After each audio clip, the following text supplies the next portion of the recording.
से भी करके भेद विज्ञान को प्राप्त हो, और जब प्राप्त होता है तब वह निर्विकार हो जाता है। और ये प्रतिबुद्धता ऐसी स्थिति है, इसलिए ऐसी प्रतिबुद्धता प्रकट करना चाहिए। और प्रतिबुद्धता प्रकट करने के लिए अनुभव करना चाहिए, और अनुभव का मूल क्या है? भेद विज्ञान है, इसलिए भेद विज्ञान करना चाहिए। तो एक तरह से इसकी प्रेरणा दे रहे हैं। 21वां कलश।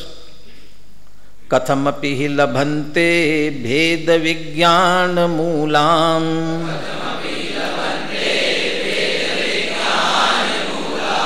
न चलितमनुभूतिं ये स्वतो वान्यतो वा।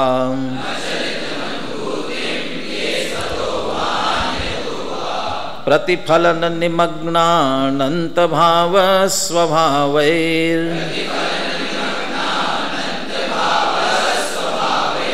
मुकुरवद विकारा संततम सुस्त एव।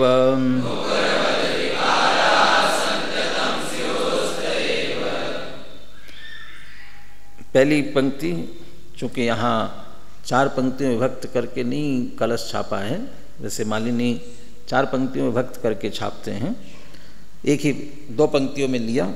तो अपन 2 माने तो ये पहली पंक्ति के अंतिम में आया है ये, और नीचे की पंक्ति में है ते। है कहीं ते नीचे की पंक्ति में? सुस्त एव है त, लेकिन वह संधि के हिसाब से एक का लोप हो चुका उसमें, इसलिए है वह ते। ते सततम अविकारा स्युहु, ये है ते सततम अविकारा स्यु। एव कहीं भी लगा लीजिए, सततम एव ते एव ते एव ते एव सततम अविकारा स्यु। वे सतत सदैव अविकारी हो जाते हैं, होंगे, होते हैं। और कैसे उदाहरण दिया? मुकुरवत, दर्पण की तरह। दर्पण जैसे स्वच्छ निर्मल रहता है हमेशा, ऐसे वे भी निर्विकार हो जाते हैं। ये कौन होते हैं? ये लभन्ते, जो प्राप्त करते हैं। क्या प्राप्त करते हैं? अनुभूतिम, अनुभूति को प्राप्त करते हैं।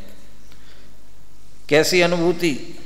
भेद विज्ञान मूलाम, भेद विज्ञान है मूल जिसका, भेद विज्ञान मूलक, इसलिए हिंदी अनुवाद में भेद ज्ञान मूलक, मूलक से भेद विज्ञान ही है मूल जिसका। भेद विज्ञान जब हुआ तब जो अनुभूति हुई, भेद विज्ञान के बिना नहीं हुई।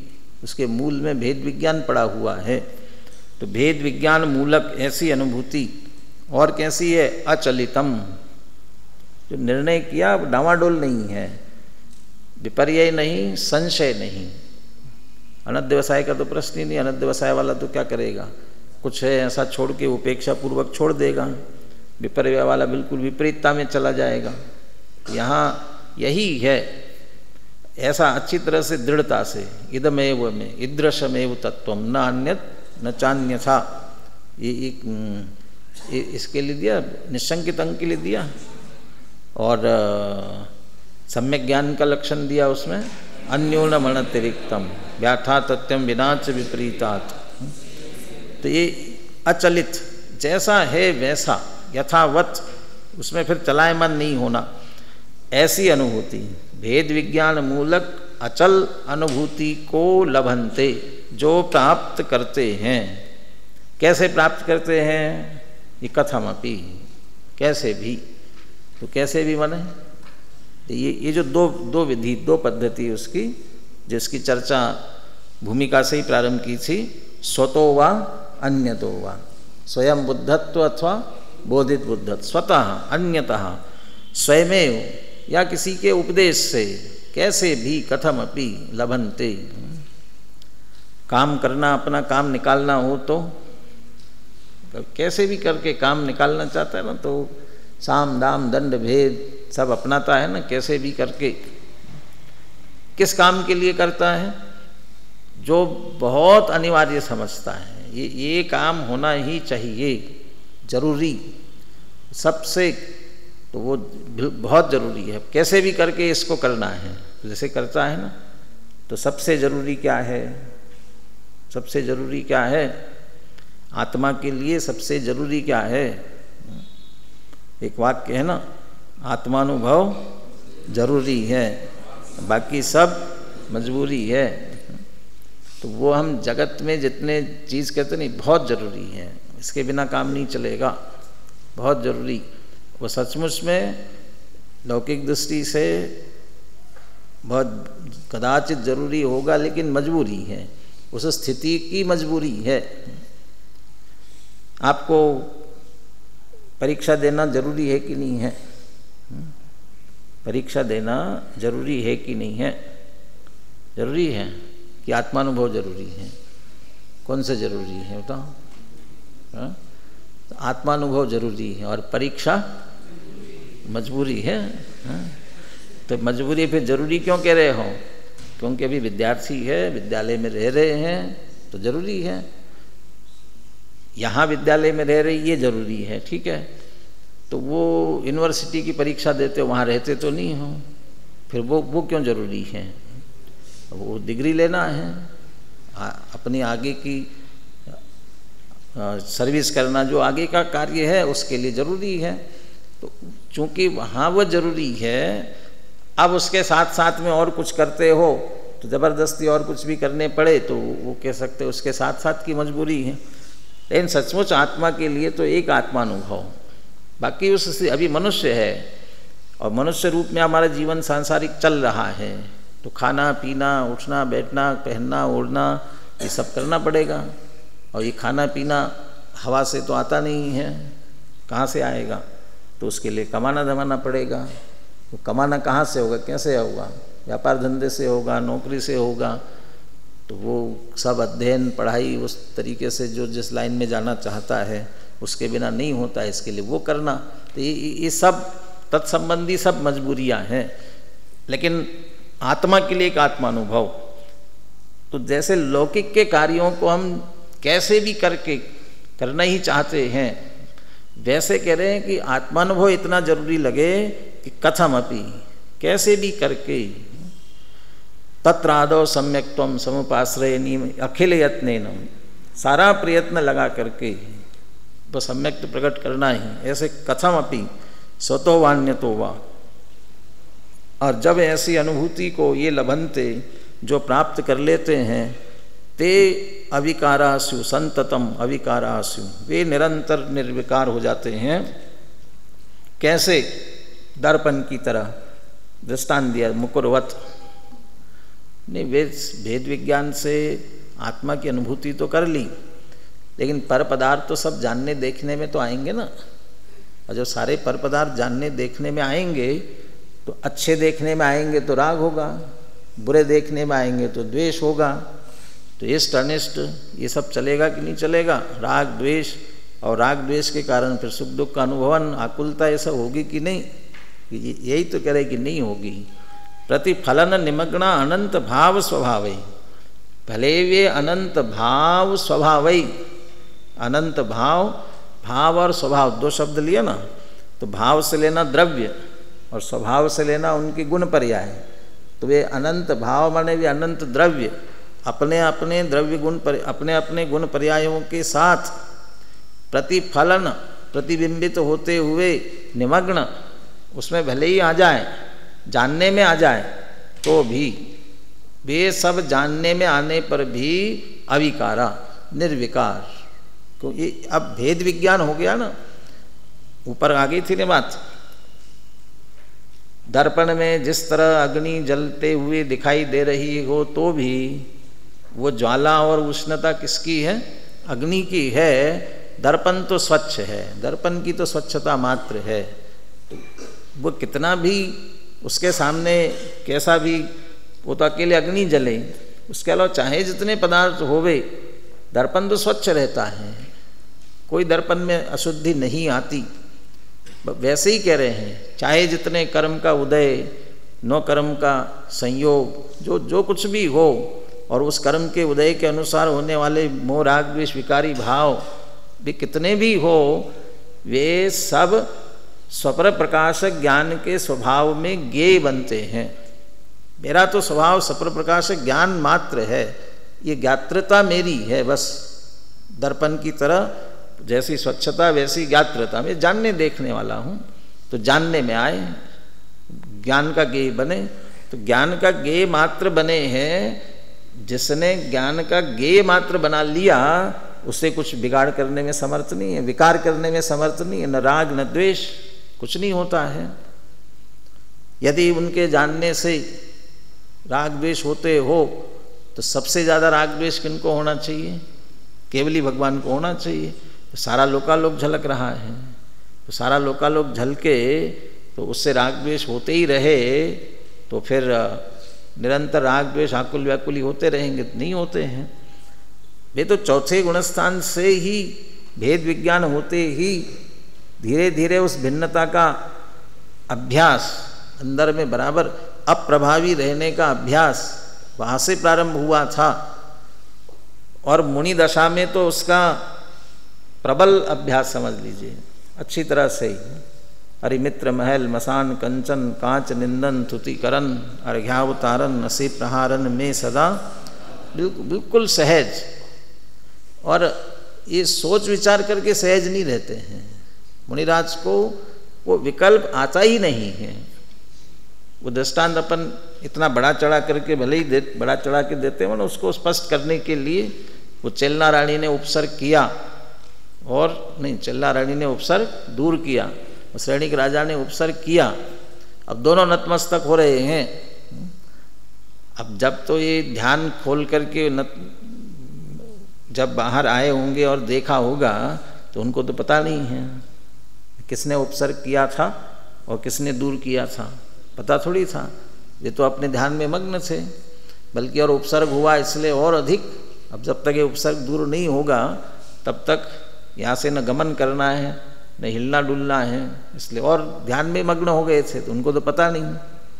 कदाचित कोई बता देता कि ऐसा ऐसा ये उपसर्ग इसने किया था और इसने उपसर्ग दूर किया। अब तो ख्याल में आ गया। अब वे मैंने उपसर्ग किया मैंने दूर किया और दोनों नतमस्तक हो जाए, तब उनके विकल्पों में क्या आएगा? कुछ भी नहीं आएगा। सचमुच सहज रहेंगे दोनों के प्रति। तो नहीं, ये जब जो कहा गया उनसे तो जानने में नहीं आया, समझ में नहीं आया कि बिल्कुल अच्छी तरह समझ में आया।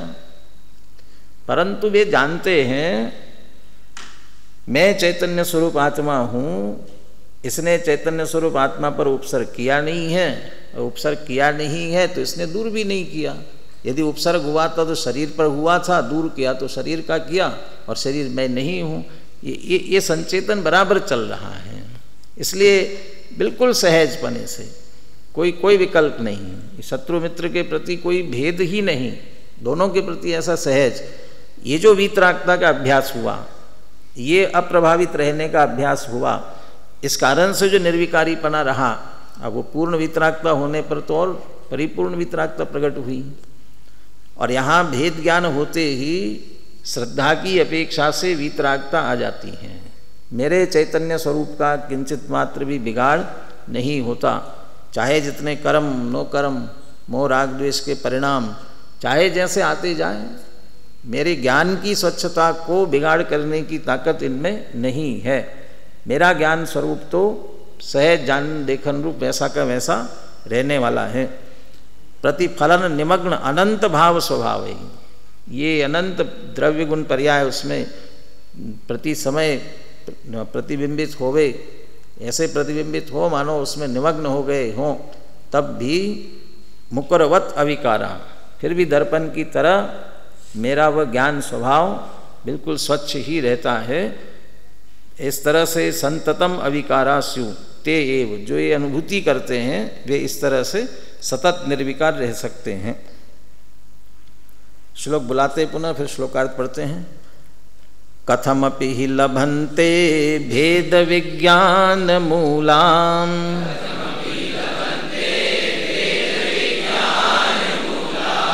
अचलितमनुभूतिं ये स्वतो वान्यतो वा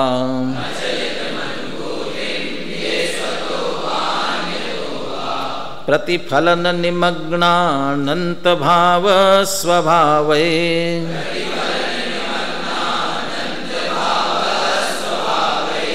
मुकुरवद विकारा संततम स्योस्त एव।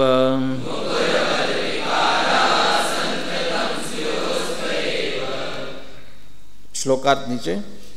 जो पुरुष अपने आप ही अथवा पर के उपदेश से किसी भी प्रकार से भेद विज्ञान है मूल जिसका, ऐसी अपने आत्मा की अविचल अनुभूति प्राप्त करते हैं, वे पुरुष ही दर्पण की भांति अपने में प्रतिबिंबित हुए अनंत भावों के स्वभावों से निरंतर विकार रहित होते हैं।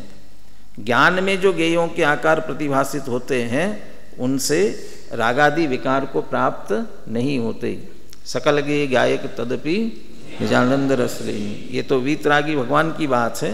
वेद विज्ञानी भी इस तरह से अप्रभावित रहने का प्रयास करते, श्रद्धा की अपेक्षा से अप्रभावित रहते हैं। मेरा इन्होंने किसी प्रकार से बिगाड़ नहीं किया, ऐसे अच्छी तरह से श्रद्धा में जानते हैं। बोलिए कलश और पद्यानुवाद दोनों बोलिए।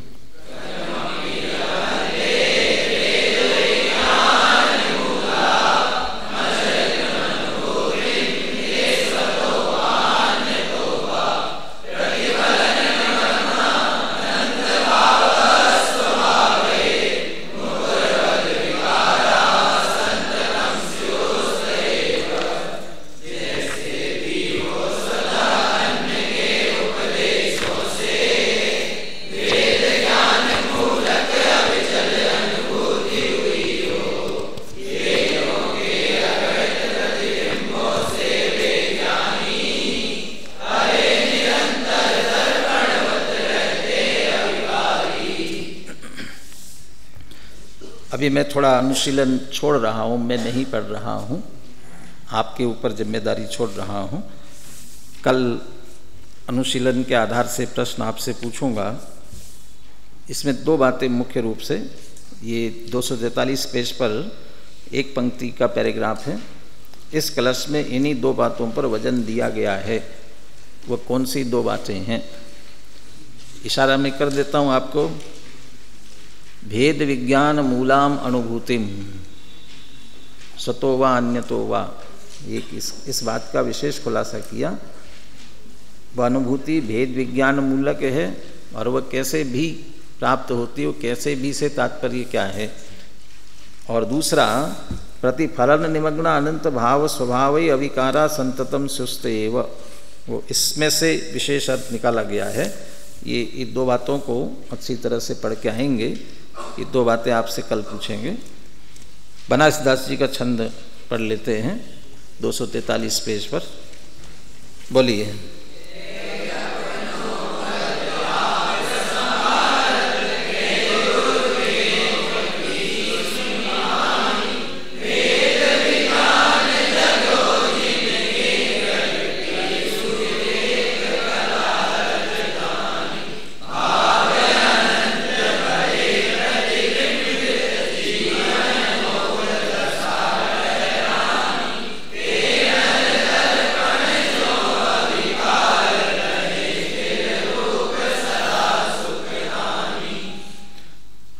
के माने अथवा, अथवा अपनो पद आप समारत या गुरु के मुख की सुनी वाणी, ये स्वतो अन्यतो वा।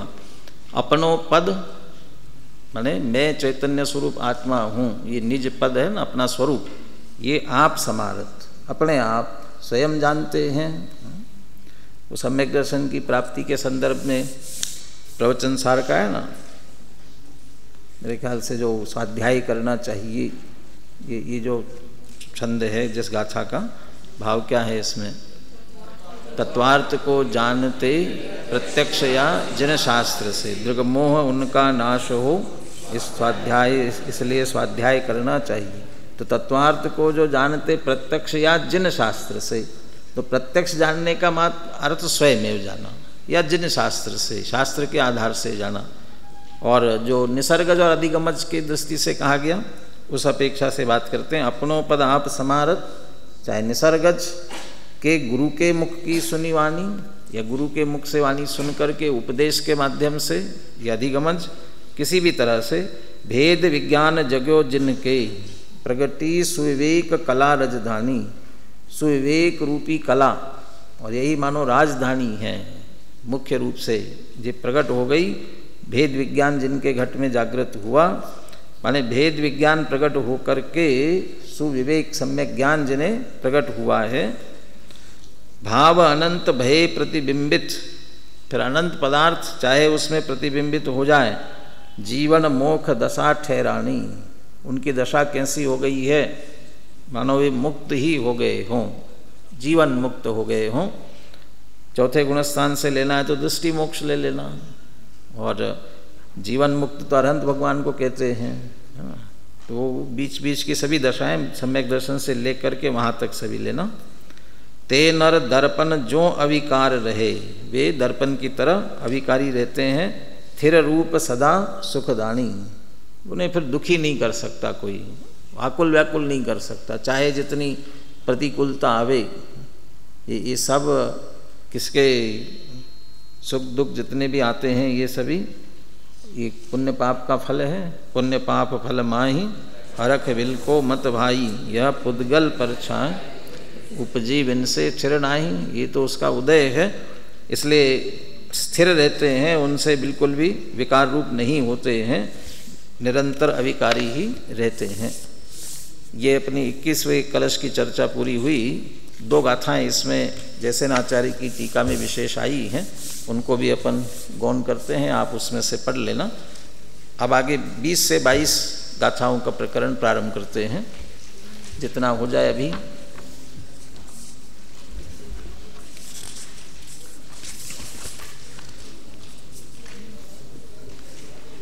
उन्नीसवीं गाथा की उत्थानिका में क्या पूछा गया था? 19वीं गाथा की उत्थानिका में यह जीव कब तक अप्रतिबुद्ध रहेगा, कियंतम कालम अप्रतिबुद्धो अविधीयताम, यह जीव कब तक अप्रतिबुद्ध रहेगा ये बताइए। अब ये कह रहे हैं कि आपने ये तो बता दिया कि ऐसा अब तब तक यह प्रतिबुद्ध रहेगा, लेकिन अप्रतिबुद्ध का लक्षण क्या है? हम अप्रतिबुद्धता छोड़ना चाहते हैं तो अप्रतिबुद्धता होती क्या है, उसका क्या लक्षण? नानु कथम अयम अप्रतिबुद्धो लक्षित, यह अप्रतिबुद्ध है, ये कैसे लक्षित होवे, कैसे पहचानने में आए? अयम माने कौन? हमारे बगल में बैठा हुआ ये कैसे अप्रतिबुद्ध है पहचाना जाए?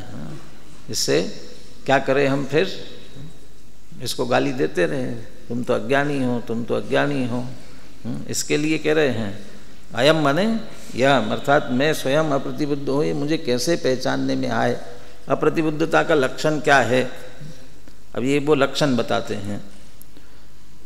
अहमेदम एदमहम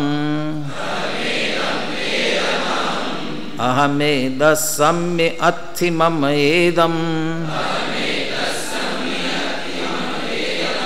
अन्नम जम परदवम सचित्ता चित्त में संबा आसिमम पूवमेदम एदस अहंपि आसि पूवम ही कोहिद पुनो ममेदम एदस अहंपि होस्सामि एयं तु असद्भूतम् आदवियप्पं करेदि सम्मूढो भूदत्थं जानन्तो न करेदि दुतं असम्मूढो।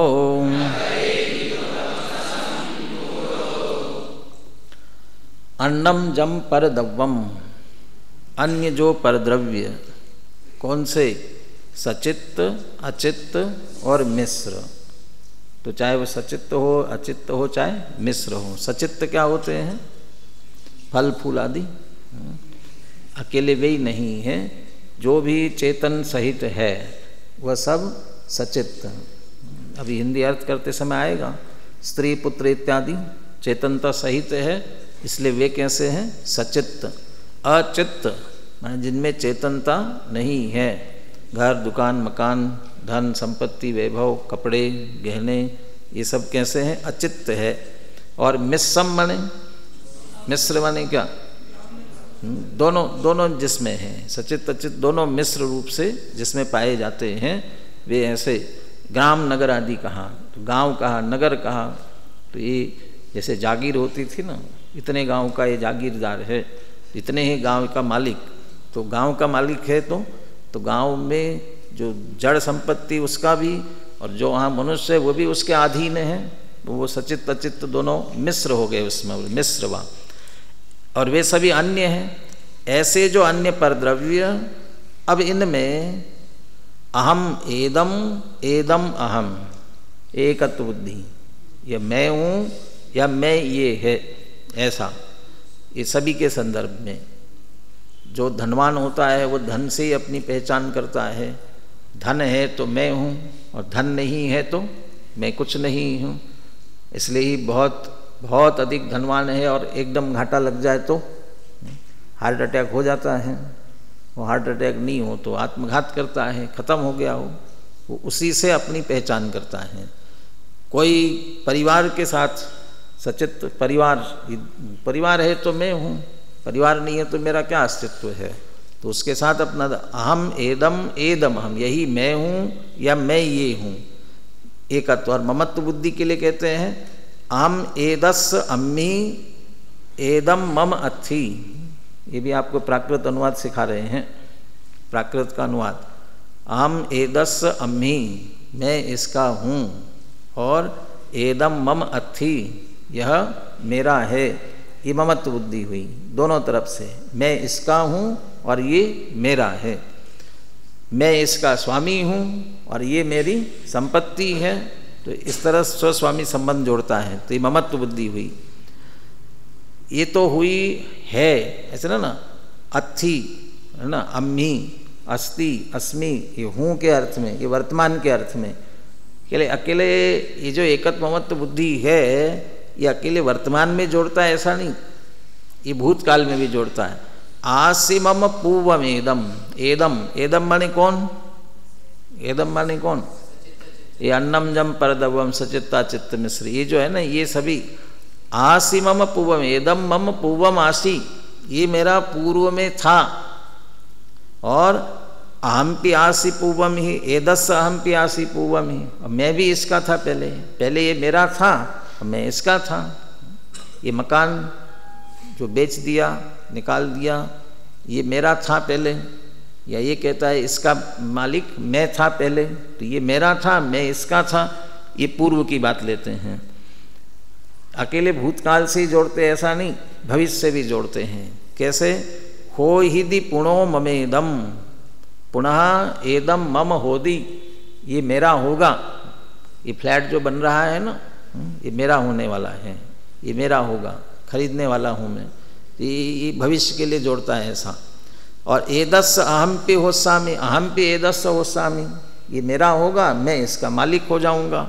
अहम अपि एदस होस्सामि, मैं इसका होऊंगा। इस तरह त्रिकाल से जोड़ता है, इन पदार्थों के साथ अपना एकत्व और ममत्व का परिणाम जोड़ता है।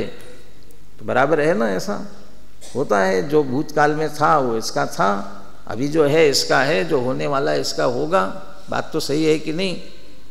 एयम तो असभूदम आद वियपम करेदि सम्मूढ़ो, ये तो सम्मूढ़, मूढ़ माने मूर्ख है, और सम्मूढ़ माने अच्छा मूर्ख है। कभी कभी वो कहते हैं ना, उल्लू बनाया और अच्छा उल्लू बनाया। हाँ, तो अच्छा क्या होता है उसमें भी? अरे होती अच्छी भाई, अरे वहाँ आग लगी है, बहुत अच्छी आग लगी है, जोरदार आग लगी है, तो उसका अपना अपना काम करती है ना। वो मूर्खता, और मूर्खता, अच्छी मूर्खता का मतलब क्या हो गया? बहुत गहरी, बहुत अधिक मूर्खता है। ये जो ऐसे इसको कह रहे हैं आत्मविकल्प। एयम तो असभूदम आदवियप्पम, ये मेरा, मैं इसका था, होऊंगा, ये जो सारे कर रहा है ना, ये आत्मविकल्प है और असद्भूत है। आत्मविकल्प और असद्भूत। असद्भूत का मतलब वास्तव में ऐसा तो होता नहीं है, वे तुम्हारे होने वाले नहीं, तुम उसके होने वाले नहीं हो।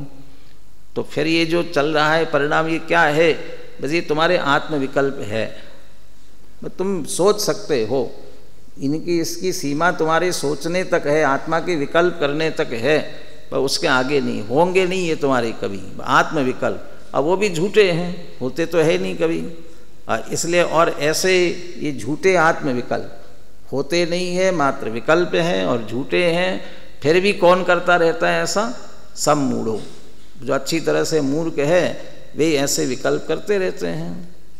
भूदत्तम जानंतो, लेकिन जो भूतार्थ जानते हैं, भूतार्थ वस्तु स्वरूप, यथार्थ, वास्तविक जैसा है, ये मेरे हो सकते हैं कि नहीं, मैं एकाकी एकत्व लिए सब ही आते, तन धन को साथी समझा था, पर ये भी छोड़ मेरे न हुए ये, मैं इनसे अति भिन्न अखंड, निज में पर से अन्यत्व लिए निज समरस पीने वाला हूँ। ये जो जानते हैं ये भूदत्थम जानंतो, ये कभी हुआ नहीं। इसमें से एक अंश, एक परमाणु भी कभी मेरा होने वाला नहीं है। ये तीनों काल में जोड़ना है, न कभी हुआ था, न अभी है, न भविष्य में कभी होगा, चाहे जितनी कोशिश करूं। ये इस भूतार्थ को जो जानते, भूदत्थम जानंतो, न करे दी, नहीं करते। क्या नहीं करते हैं? न करे दी, क्या नहीं करते? वह असद्भूतम आदव्यपम, जो मूर्ख लोग जो झूठा आत्मविकल्प करते हैं, वैसा आत्मविकल्प भूतार्थ को जानने वाले नहीं करते। और भूतार्थ को जानने वाले वे कौन होंगे फिर? असम्मूढ़ो, जो असम्मूढ़ है, माने अमूर्ख है। और अमूर्ख है मतलब क्या? ज्ञानी है। जो ऐसी मूर्खता जो नहीं, ऐसे जो ज्ञानी है, भूतार्थ के जानने वाले जो ज्ञानी है, वे ऐसा झूठा विकल्प नहीं करते। अप्रतिबुद्ध का लक्षण भी बता दिया और साथ में यही बता दिया कि बस ये अप्रतिबुद्ध ही ऐसा कर सकते हैं। तो जब तक ये समझ लीजिए कि ये मैं मेरा ये जो कर रहा होगा पर पदार्थों में, वह अप्रतिबुद्ध है। मैं जो कर रहा हो वो सब अप्रतिबुद्धता के खाते में समझ लेना। गाथा बुलाते पुनः। अहमेदम एदमहम अहमेदस्म्य अत्थि मम एदम अन्नम जम पर दव्वम सचित्ता चित्त में संवाम आसि मम पूवमेदम एदस्य अहं पियासि पूवं हि हो हि दिपुणो ममेदम एदस्य अहं पिहोसामि एयं तु असद्भूतम् आदव्यपम करेदि सम्मूढ़ो भूदत्थम जानन्तो न करेदि दुतम असम्मूढ़ो। गाथार्थ है, जो पुरुष अपने से भिन्न पर द्रव्यों में, सचित्त स्त्री पुत्रादिक में, अचित्त धन धान्यादिक में और मिश्र ग्राम नगरादिक में ऐसा विकल्प करता है कि, विकल्प करता है मतलब मानता है कि मैं ये हूँ, ये सब द्रव्य मैं हूँ, मैं ये हूँ और ये सब द्रव्य, अब मैं के साथ क्या लगे, आप सब द्रव्यों की तरफ से लगाना है तो हैं लगाना चाहिए। ये सब द्रव्य मैं हैं, लेकिन मैं आ गया इसलिए हूँ लगा दिया उसके साथ में। मैं इनका हूँ, ये मेरे हैं, ये मेरे पहले थे, इनका मैं पहले था, तथा ये सब भविष्य में मेरे होंगे, मैं भी भविष्य में इनका होऊंगा। वह व्यक्ति मूढ़ है, अज्ञानी है। किंतु जो पुरुष वस्तु का वास्तविक स्वरूप जानता हुआ ऐसे झूठे विकल्प नहीं करता है वह ज्ञानी है। तो अप्रतिबुद्ध और प्रतिबुद्ध दोनों बता दिए। ऐसा झूठा आत्मविकल्प करने वाले सभी अप्रतिबुद्ध है, तो ये अप्रतिबुद्ध का लक्षण है। बोलिए गाथा पद्य अनुवाद बोलिए दोनों।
ऐसी असंभव कल्पनाएं मूढ़ जन नित ही करे। तो हमें यदि मूढ़ बने रहना है तो क्या करना चाहिए? ऐसी कल्पनाएं करते रहना चाहिए। तो क्या बने रहेंगे? मूढ़ बने रहेंगे। और मूढ़ता छोड़नी है तो ऐसी कल्पना हमको निश्चित रूप से छोड़ देना चाहिए। टीका में कोई विशेष बात नहीं है, सिर्फ उदाहरण दिया है। वह उदाहरण भी बस अमृतचंद्र आचार्य का ही उदाहरण है, उनके स्तर का उदाहरण है। वो दिया इसलिए उसी तरीके से अपने को समझना पड़ेगा। अरे उतना विषय इस तरीके से स्पष्ट नहीं होता, फिर भी अपन पढ़ेंगे। नई बात कोई टीका में नहीं है, इसलिए कल माने सुबह के अपन प्रवचन में टीका भी लेंगे और 22वां कलश भी लेंगे।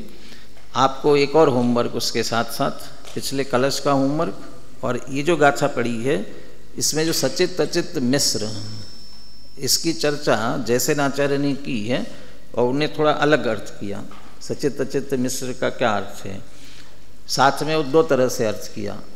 एक गृहस्थ की अपेक्षा से क्या होना चाहिए और एक तपोधन मुनिराज की अपेक्षा क्या होना चाहिए, ये भी आप स्वयं पढ़ करके आवे तो आपसे पूछ करके ये दोनों बातों की चर्चा, फिर गाथा की टीका और 22वां कलश इसकी सुबह चर्चा करेंगे।